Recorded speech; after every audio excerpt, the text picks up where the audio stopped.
ಸ್ವಾಭಿಮಾನದ ಬದುಕು ಎಷ್ಟು ಮುಖ್ಯ? ಮಾನವನ ಜೀವನದಲ್ಲಿ ಅತ್ಯಂತ ಅಮೂಲ್ಯವಾದ ಸಂಪತ್ತು ಏನು ಎಂದರೆ ಅದು ಸ್ವಾಭಿಮಾನ. ಹಣ, ಸ್ಥಾನಮಾನ, ಖ್ಯಾತಿ ಇವೆಲ್ಲವೂ ಕಾಲಕ್ರಮೇಣ ಬಂದು ಹೋಗುವವು. ಆದರೆ ಸ್ವಾಭಿಮಾನ ಎಂಬ ಗುಣ ಒಮ್ಮೆ ಕುಸಿದರೆ ಅದನ್ನು ಮತ್ತೆ ಕಟ್ಟಿಕೊಳ್ಳುವುದು ತುಂಬಾ ಕಷ್ಟ. ಸ್ವಾಭಿಮಾನ ಎಂದರೆ ತಾನು ಯಾರು ಎಂಬ ಅರಿವು, ತನ್ನ ಮೌಲ್ಯಗಳನ್ನು ಕಾಪಾಡಿಕೊಳ್ಳುವ ಧೈರ್ಯ, ಯಾರ ಮುಂದೆ ಬೇಕಾದರೂ ತಲೆಯೆತ್ತಿ ನಿಲ್ಲುವ ಆತ್ಮವಿಶ್ವಾಸ. ಸ್ವಾಭಿಮಾನ ಇರುವ ವ್ಯಕ್ತಿ ಯಾವ ಸಂದರ್ಭದಲ್ಲೂ ತನ್ನ ಮೌಲ್ಯಗಳನ್ನು ಮಾರಾಟ ಮಾಡುವುದಿಲ್ಲ. ಸ್ವಾಭಿಮಾನ ಇಲ್ಲದ ಜೀವನವು ನದಿಯಿಲ್ಲದ ದೋಣಿ ಹೋಲುತ್ತದೆ. ಇತರರು ಹೇಳಿದಂತೆ ತಿರುಗಾಡುತ್ತಾ ತಮ್ಮ ಸ್ವಂತ ನಿರ್ಧಾರಗಳನ್ನು ತೆಗೆದುಕೊಳ್ಳಲು ಅಸಮರ್ಥರಾಗುತ್ತಾರೆ. ಇಂತಹ ಜೀವನದಲ್ಲಿ ಸಂತೋಷವೂ ಇರದು, ಶಾಂತಿಯೂ ಇರದು. ಯಾವಾಗಲೂ ಇತರರ ಮೆಚ್ಚುಗೆಗಾಗಿ ಬದುಕುವ ವ್ಯಕ್ತಿ ತನ್ನ ಮನಸ್ಸಿನ ಧ್ವನಿಯನ್ನು ಕಳೆದುಕೊಳ್ಳುತ್ತಾನೆ. ಆದರೆ ಸ್ವಾಭಿಮಾನ ಇರುವ ವ್ಯಕ್ತಿ ತನ್ನ ಅಂತರಾತ್ಮದ ಮಾತನ್ನು ಕೇಳುತ್ತಾನೆ. ಅವನು ತಪ್ಪಾದ ದಾರಿಯನ್ನು ಹಿಡಿಯುವುದಿಲ್ಲ, ಏಕೆಂದರೆ ಅವನಿಗೆ ತನ್ನ ಮೇಲೆ ಗೌರವ ಇದೆ. ಸ್ವಾಭಿಮಾನವು ವ್ಯಕ್ತಿಯ ವ್ಯಕ್ತಿತ್ವವನ್ನು ರೂಪಿಸುತ್ತದೆ. ಒಂದು ವ್ಯಕ್ತಿ ಬಡವನಾಗಿರಬಹುದು, ಅವನ ಬಳಿ ಹೆಚ್ಚು ಹಣ ಇರದಿರಬಹುದು, ಆದರೆ ಅವನು ತನ್ನ ಪರಿಶ್ರಮದಿಂದ, ಸತ್ಯದಿಂದ ಬದುಕುತ್ತಿದ್ದರೆ ಅವನು ಗೌರವಕ್ಕೆ ಪಾತ್ರ. ಸಮಾಜವು ಅಂಥವರನ್ನು ಹೆಚ್ಚು ಗೌರವಿಸುತ್ತದೆ.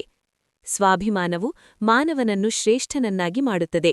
ಅದು ಹೊರಗಿನ ಆಭರಣವಲ್ಲ, ಒಳಗಿನ ಬಲ. ಸ್ವಾಭಿಮಾನ ಇರುವವರು ಇತರರನ್ನು ಗೌರವಿಸುತ್ತಾರೆ, ಏಕೆಂದರೆ ತಮ್ಮನ್ನು ಗೌರವಿಸುವವನು ಇತರರ ಮೌಲ್ಯವನ್ನು ಅರಿಯುತ್ತಾನೆ. ಅವನು ಯಾರನ್ನೂ ಹೀನವಾಗಿ ನೋಡಲ್ಲ. ಅವನ ಮಾತುಗಳಲ್ಲಿ ಶಿಸ್ತಿರುತ್ತದೆ, ವರ್ತನೆಯಲ್ಲಿ ಸೌಜನ್ಯ ಇರುತ್ತದೆ. ಹೀಗಾಗಿ ಅವನ ಸುತ್ತಮುತ್ತ ಒಳ್ಳೆಯ ಸಂಬಂಧಗಳು ಬೆಳೆಸಿಕೊಳ್ಳುತ್ತಾನೆ. ಸ್ವಾಭಿಮಾನವು ಒಬ್ಬ ವ್ಯಕ್ತಿಗೆ ಮಾತ್ರವಲ್ಲ, ಸಮಾಜಕ್ಕೂ ಲಾಭಕರ. ಜೀವನದಲ್ಲಿ ಸಂಕಷ್ಟಗಳು ಬಂದಾಗ ಸ್ವಾಭಿಮಾನವು ನಮ್ಮನ್ನು ನಿಲ್ಲಿಸುತ್ತದೆ. ಕೆಲವರು ಕಷ್ಟ ಬಂದಾಗ ಬೇಗನೆ ಕುಗ್ಗಿಬಿಡುತ್ತಾರೆ, ಆದರೆ ಸ್ವಾಭಿಮಾನ ಇರುವವರು ತಮ್ಮ ಮೇಲೆ ನಂಬಿಕೆಯಿಟ್ಟು ಮುಂದೆ ಸಾಗುತ್ತಾರೆ. ಅವರು ತಾತ್ಕಾಲಿಕ ಸೋಲನ್ನು ಒಪ್ಪಿಕೊಳ್ಳಬಹುದು, ಆದರೆ ತಮ್ಮ ಮೌಲ್ಯಗಳನ್ನು ಬಿಟ್ಟುಕೊಡುವುದಿಲ್ಲ. ಇಂತಹ ಮನೋಬಲವೇ ಅವರನ್ನು ಯಶಸ್ಸಿನತ್ತ ಕೊಂಡೊಯ್ಯುತ್ತದೆ. ಇಂದಿನ ಕಾಲದಲ್ಲಿ ಹಲವರು ಹಣಕ್ಕಾಗಿ, ಸ್ಥಾನಮಾನಕ್ಕಾಗಿ ತಮ್ಮ ಸ್ವಾಭಿಮಾನವನ್ನು ತ್ಯಜಿಸುತ್ತಾರೆ. ಇತರರನ್ನು ಮೆಚ್ಚಿಸಲು ನಾಟಕ ಮಾಡುತ್ತಾರೆ. ಆದರೆ ಇಂತಹ ಜೀವನವು ದೀರ್ಘಕಾಲ ಸಂತೋಷ ನೀಡುವುದಿಲ್ಲ. ಸ್ವಾಭಿಮಾನ ಕಳೆದುಕೊಂಡ ಬಳಿಕ ಆತ್ಮಗೌರವ ಕುಸಿದು ಹೋಗುತ್ತದೆ, ಮನಸ್ಸಿನಲ್ಲಿ ಖಾಲಿತನ ಉಂಟಾಗುತ್ತದೆ. ಆದ್ದರಿಂದ ಯಾವ ಪರಿಸ್ಥಿತಿಯಲ್ಲೂ ಸ್ವಾಭಿಮಾನವನ್ನು ಕಾಪಾಡಿಕೊಳ್ಳುವುದು ಅಗತ್ಯ. ಸ್ವಾಭಿಮಾನವು ಆತ್ಮವಿಶ್ವಾಸದ ಮೂಲ. ಆತ್ಮವಿಶ್ವಾಸವಿರುವ ವ್ಯಕ್ತಿ ಹೊಸ ಅವಕಾಶಗಳನ್ನು ಸ್ವೀಕರಿಸುತ್ತಾನೆ.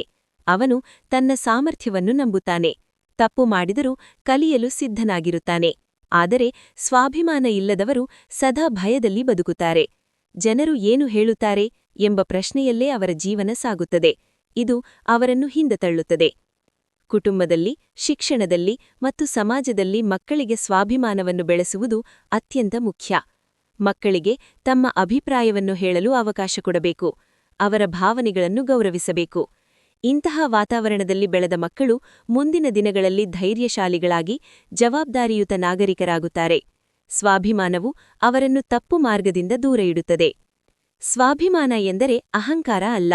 ಅಹಂಕಾರವು ಇತರರನ್ನು ತಳವಾಗಿ ನೋಡುವ ಗುಣ, ಆದರೆ ಸ್ವಾಭಿಮಾನವು ತಾನು ಯಾರು ಎಂಬ ಅರಿವು.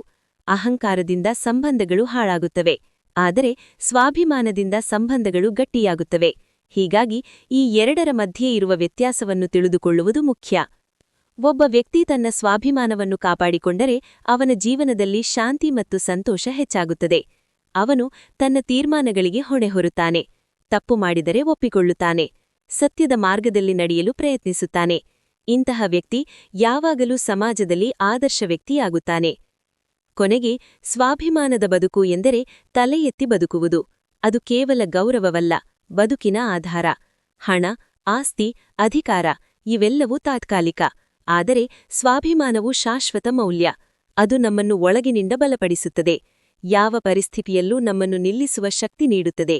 ಆದ್ದರಿಂದ ಜೀವನದಲ್ಲಿ ಎಷ್ಟು ಕಷ್ಟ ಬಂದರೂ, ಎಷ್ಟು ಆಕರ್ಷಣೆಗಳಿದ್ದರೂ ಸ್ವಾಭಿಮಾನದನ್ನು ಕಾಪಾಡಿಕೊಳ್ಳುವುದು ಅತ್ಯಂತ ಮುಖ್ಯ. ಸ್ವಾಭಿಮಾನವೇ ನಮ್ಮ ನಿಜವಾದ ಸಂಪತ್ತು, ನಮ್ಮ ವ್ಯಕ್ತಿತ್ವದ ಬೆಳಕು, ನಮ್ಮ ಜೀವನದ ಶಕ್ತಿ.